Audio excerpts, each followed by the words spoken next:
জুলাই হত্যাকাণ্ডের বিচারে আপনাদের অন্যতম চ্যালেঞ্জ হচ্ছে শেখ হাসিনাকে ভারত থেকে ফেরত আনা যাবে কিনা। অন্যদিকে আমরা দেখলাম যে জনাব ওবায়দুল কাদের নাকি 3 মাস দেশেই ছিলেন, তারপরে তিনি চলে গেছেন। বিচার প্রক্রিয়ায় আপনারা কি আসলে সবার সহযোগিতা পাচ্ছেন কিনা? গত বছর জুলাই আগস্ট মাসে সংঘটিত হত্যাযজ্ঞ সহ বিগত 16 বছরের গুম খুন নির্যাতনের সত্য উদ্ঘাটন এবং পতিত শক্তি ও তার দোসরদের সৃষ্ট সকল বাধা বিপত্তিকে পরাভূত করে আমরা সম্মিলিতভাবে বিচার কাজ বাস্তবায়ন করতে সক্ষম হব বলে আমার দৃঢ় বিশ্বাস। নিজের প্রতিষ্ঠিত আদালত মানে সেই আন্তর্জাতিক অপরাধ ট্রাইব্যুনাল এর রায়ে মৃত্যুদণ্ড পেয়েছেন সাবেক প্রধানমন্ত্রী শেখ হাসিনা। জুলাই গণ অভ্যুত্থানের সময় সংগঠিত মানবতা বিরোধী অপরাধের মামলায় পেয়েছেন সর্বোচ্চ সাজা।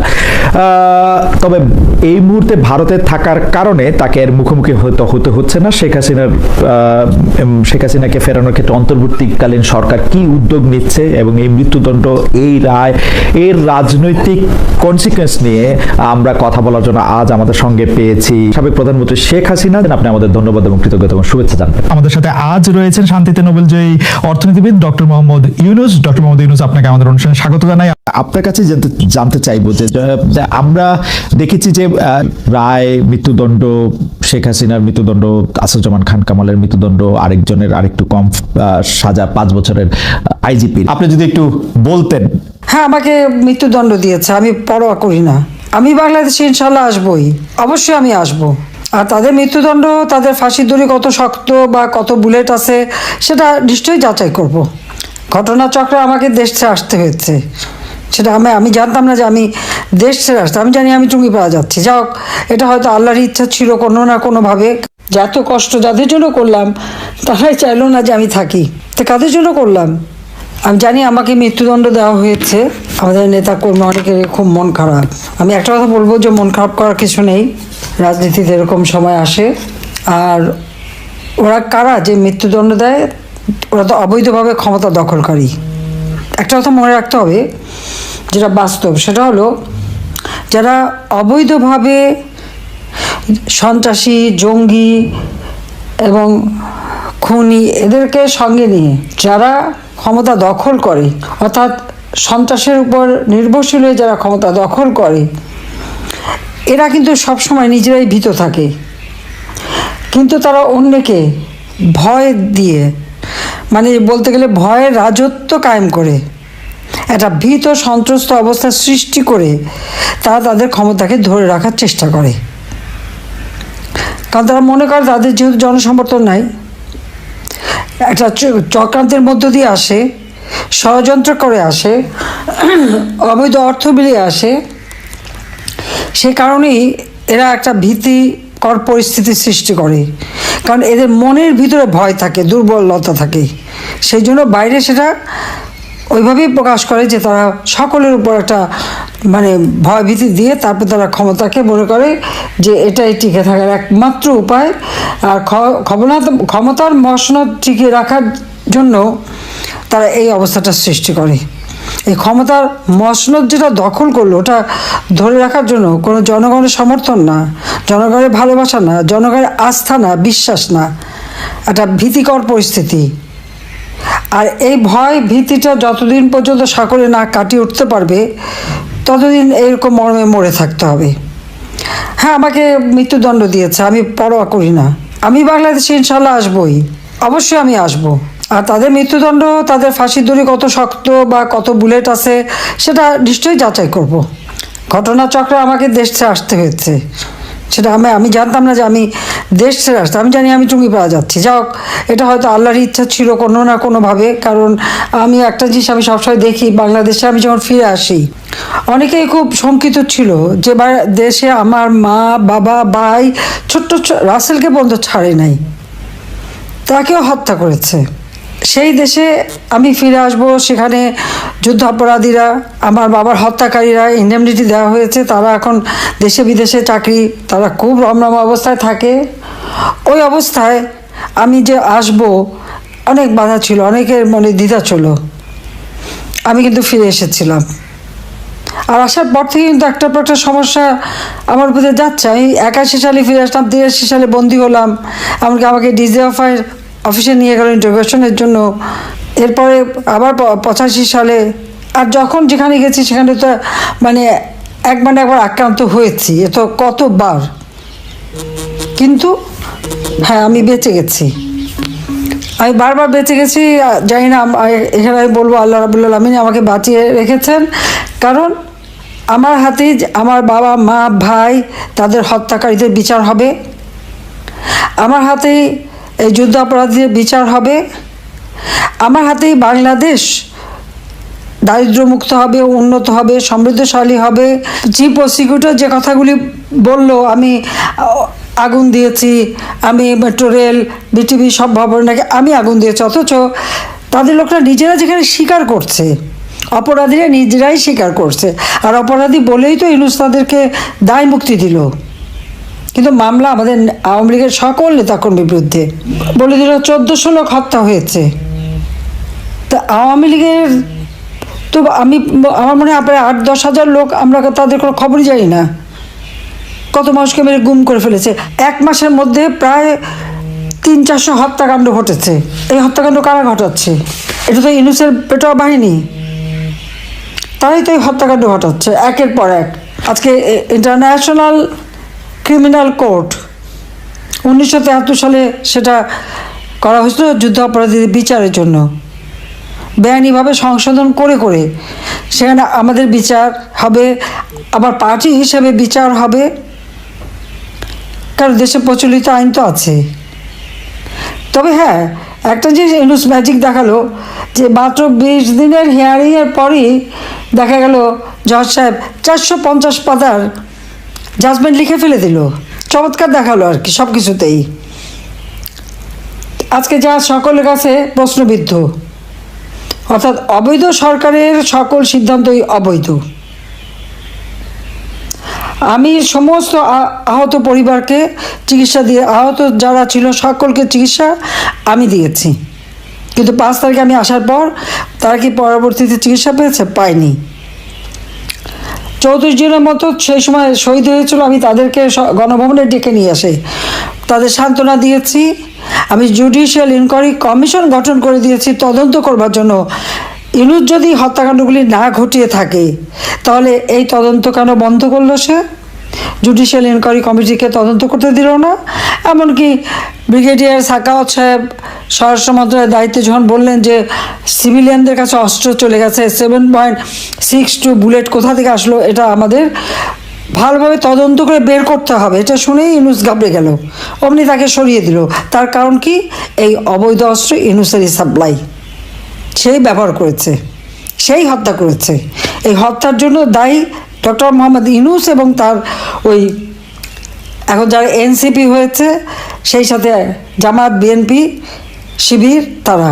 আমি একটু জানতে চাইবো যে 32 নম্বর ধানমন্ডি 32 নম্বর যেটা বঙ্গবন্ধুর বাড়ি ছিল, সেটি ভাঙচুর এর আগে যখন হয়েছে সরকার সেটি ঠেকানোর কোনো রকম চেষ্টা দেয়নি। অনেক সরকারের শীর্ষ কর্মকর্তা একে জনরোষ বলেছিলেন।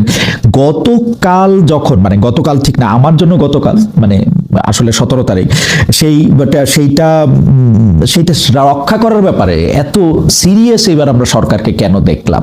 এতে কি সরকারের অবস্থানে পরিবর্তন হয়েছে নাকি মানে না, আসলে কোনটা?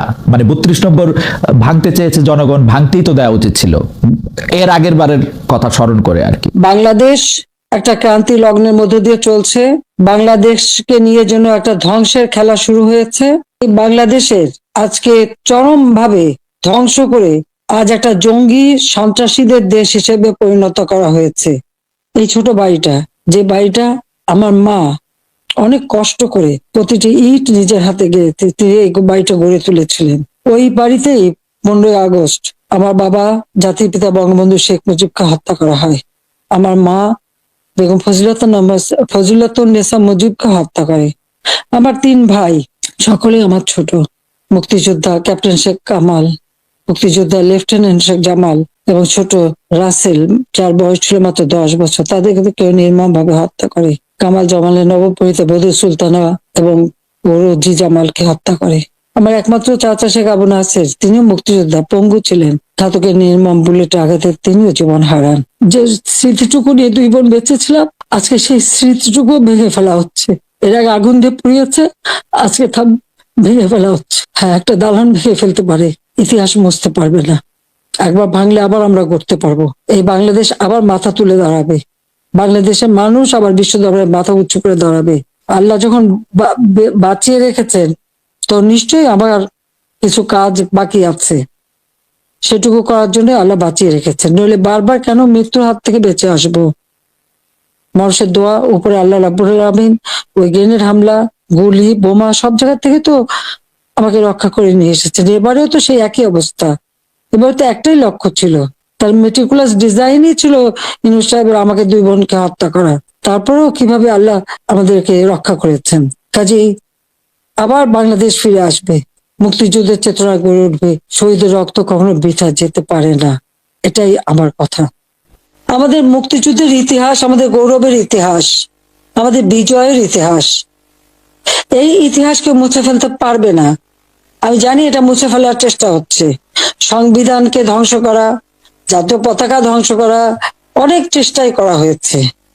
কিন্তু লাখো শহীদের রক্তের বিনিময়ে যে পতাকা পেয়েছি, যে সংবিধান পেয়েছি, যে স্বাধীনতা পেয়েছি, তা ওই কয়েকজন বুলডোজার দিয়ে ভেঙে গুড়িয়ে দেবে এ শক্তি তাদের হয়নি এখনো।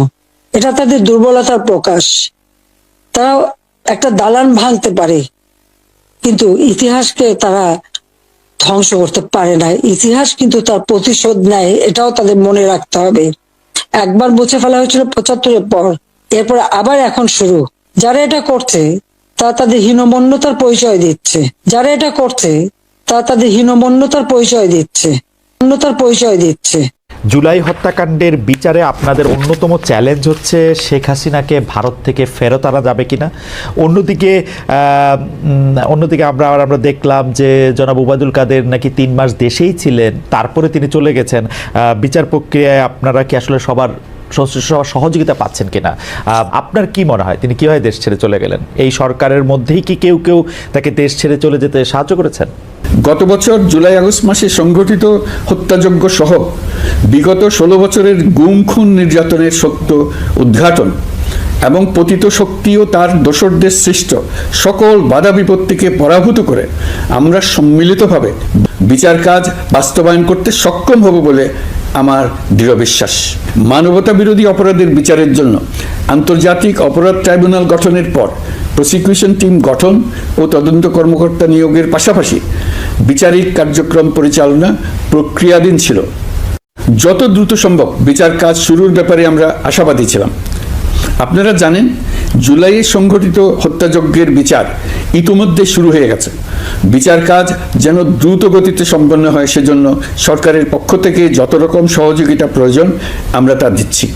বিচারের জন্য আন্তর্জাতিক অপরাধ ট্রাইব্যুনালের এজলাস কক্ষ ডিজিটাল প্রযুক্তিতে সমৃদ্ধ করা হয়েছে। ইতিহাসে প্রথমবারের মতো কোনো বিচার পর্ব আদালতের অনুমতিক্রমে সরাসরি কিংবা রেকর্ডকৃত পদ্ধতিতে গণমাধ্যমে প্রচারিত হচ্ছে। আমরা বিশ্বাস করি এতে করে বিচার বিভাগের প্রতি মানুষের আস্থা বাড়বে, বিচার নিয়ে অপপ্রচার বন্ধ হবে। প্রসিকিউশন বলছে, বিগত সরকার পতনের পর তাদের আজ্ঞাবহ ব্যক্তিরা বিভিন্ন গুরুত্বপূর্ণ সাক্ষ্য প্রমাণ বিনষ্ট করার চেষ্টা করেছে। থানা, হাসপাতাল সহ গুরুত্বপূর্ণ স্থানের দলিলপত্র পুড়িয়ে বা লুকিয়ে নষ্ট করার চেষ্টা করা হয়েছে। বিভিন্ন অপরাধমূলক স্থাপনার আকার আকৃতি, দেয়াল ইত্যাদি ভেঙে এবং বিকৃত করে প্রমাণ লুকানোর চেষ্টা করা হয়েছে। বিভিন্ন ডিজিটাল এভিডেন্স যেমন ভিডিও, অডিও, ইন্টারনেট ডেটা, যেগুলো ডিলিট বা ধ্বংস করার চেষ্টা করা হয়েছে, তদন্ত কর্মকর্তারা সর্বাধুনিক প্রযুক্তি ব্যবহার করে সেগুলো রিকভার এবং রেস্টোর করার কাজ করছেন। এই কাজে আমরা দেশবাসীর কাছেও সহযোগিতা কামনা করছি। স্বৈরাচারী সরকারের আমলে গত 16 বছরে রাজনৈতিক ভিন্নমত দমনের জন্য বিপুল সংখ্যক মানুষকে গুম করা হয়েছিল। এই মানুষগুলোকে এমন সব বন্দিশালায় আটকে রাখা হয়েছিল যাদের কোনোটির আয়তন ছিল মাত্র 3 ফিট বাই 3 ফিট। গুমের ঘটনা তদন্ত ও এই ভয়াবহ অপরাধের সঙ্গে যারা জড়িত তাদের বিচারের জন্য একটি স্বাধীন গুম সংক্রান্ত কমিশন নিরলসভাবে কাজ করে যাচ্ছে। তারা গুমের এমন রোমহর্ষক ঘটনা আবিষ্কার করেছে যা নিষ্ঠুরতার চূড়ান্ত সীমা ছাড়িয়ে গেছে। মানুষকে পেট কেটে সিমেন্টের বস্তা ঢুকিয়ে নদীতে ডুবিয়ে দেওয়া হতো, ইনজেকশন দিয়ে অজ্ঞান করে জ্বলন্ত ইটভাটায় নিক্ষেপ করা হতো, ট্রেন ও গাড়ির নিচে ছুঁড়ে ফেলা হতো। কমিশন এখন পর্যন্ত 2টি অন্তর্বর্তীকালীন প্রতিবেদন জমা দিয়েছে।